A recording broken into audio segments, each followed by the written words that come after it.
I've got this lovely image here of this little girl, and I'd like to boost the color. For curiosity's sake, I often check the metadata and see when I created it, 2011, and then see what camera I was using at the time. A Sony DSC TX1. That's a Sony Cyber Shot. It was one of my point-and-shoot cameras. Even though this wasn't shot originally in RAW, I'm going to use File, Opening Camera RAW to get to all of the outstanding features. And what I love this for is simple boosting of color and improving contrast. So I'll start by dialing exposure up a bit, and look how you're seeing all the detail in her black top now. But I have lost the detail in her face, and these spikes in the histogram let me know that I've gone too far and I'm losing color values altogether. So I will dial exposure down until those come back a bit, or try protecting my highlights. Now this is just a little tag that I'm going to clone out anyway, so I actually won't worry about that as much. I'll let the highlights go a little bit brighter so you can see the rosy in her cheeks. I'll zoom in by hitting Command plus or Control plus, or hitting the plus sign down here to about 100%. That's the most accurate view in Camera Raw. And I'll use my hand tool to drag her face into view.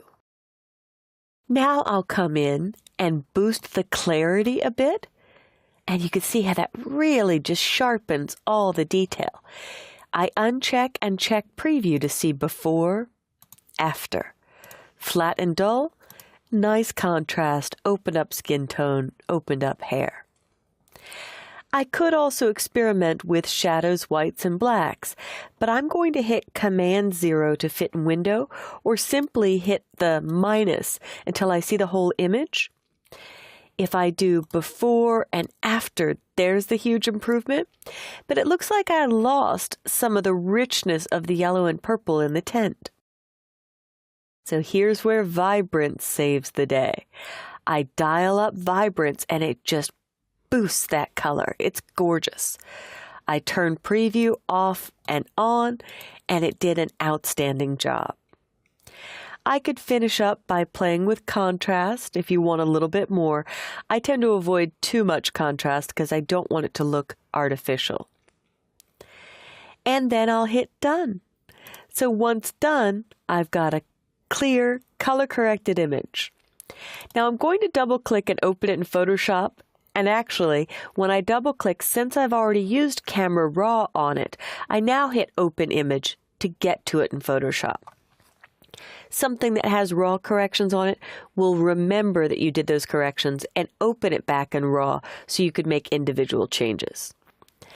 But I'm going to go to the magical patch tool underneath the spot healing brush tool, and I will make a patch or selection around that tag and simply drag to another part of the tent.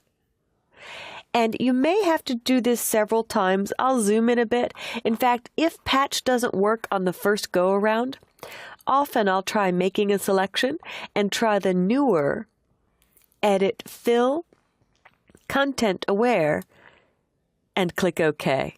And beautiful. I'm going to hit Command D or Control D to deselect, Command 0 or Control 0 to fit in window or view fit on screen, and now I have a final version that I'm ready to save in an uncompressed format. So I hit Command D on my Mac to go to the desktop, or you could click on desktop, and I'll save my corrected version as a Photoshop document. So take a few moments. Try boosting your color with vibrance, shadows, highlights in Adobe Camera Raw. And if you have any imperfections you'd like to remove, try either the patch tool or Edit Content Aware Fill. I hope you enjoyed these few favorite tips of mine.